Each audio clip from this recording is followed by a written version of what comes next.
ನಮಸ್ಕಾರ ಸ್ನೇಹಿತರೆ. Sentence formation on words ಅಂದರೆ ಪದಗಳ ಮೇಲೆ ವಾಕ್ಯ ರಚನೆ ಮಾಡೋಣ. ಮೊದಲನೆಯ ಪದ ತಪ್ಪು, ಫಾಲ್ಟ್. ಈ ಪದದ ಮೇಲೆ ವಾಕ್ಯ ರಚನೆಯನ್ನು ಮಾಡೋಣ. ಇದು ನಿಮ್ಮ ತಪ್ಪು. It's your fault.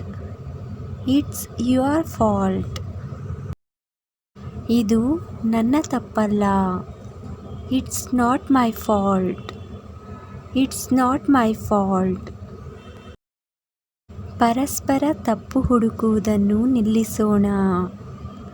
Let's stop finding fault with each other.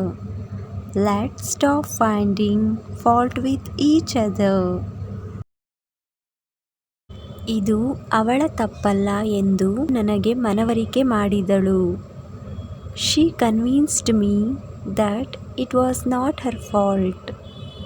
She convinced me that it was not her fault. ನನ್ನ ತಾಯಿ ಯಾವಾಗಲೂ ನನ್ನ ತಪ್ಪುಗಳನ್ನು ಹುಡುಕುತ್ತಾಳೆ.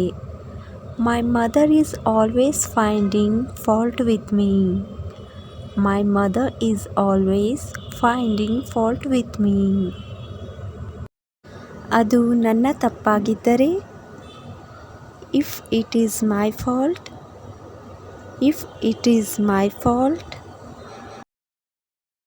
ಅವಳ ತಪ್ಪಿನ ಹೊರತಾಗಿಯೂ ನಾನು ಅವಳನ್ನು ಪ್ರೀತಿಸುತ್ತೇನೆ. I love her despite her fault.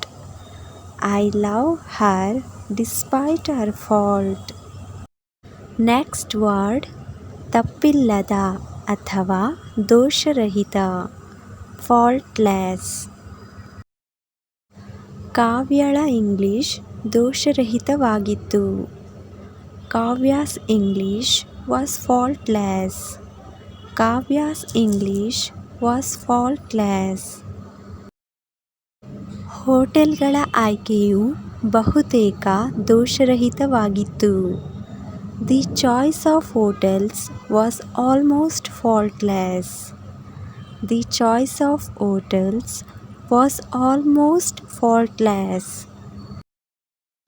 ಅವಳ ಪಿಯಾನೋ ನುಡಿಸುವಿಕೆ ದೋಷರಹಿತವಾಗಿತ್ತು. Her piano playing was faultless. Her piano playing was faultless. ಸ್ನೇಹಿತರೆ, ಈ ವಿಡಿಯೋ ನಿಮಗೆ ಸಹಾಯವಾದಲ್ಲಿ ಲೈಕ್ ಮತ್ತು ಕಮೆಂಟ್ ಮಾಡಿ ಮತ್ತು ಇತರರಿಗೂ ಶೇರ್ ಮಾಡಿ. ಧನ್ಯವಾದಗಳು. Thank you for watching. Meet you in the next video. Bye bye.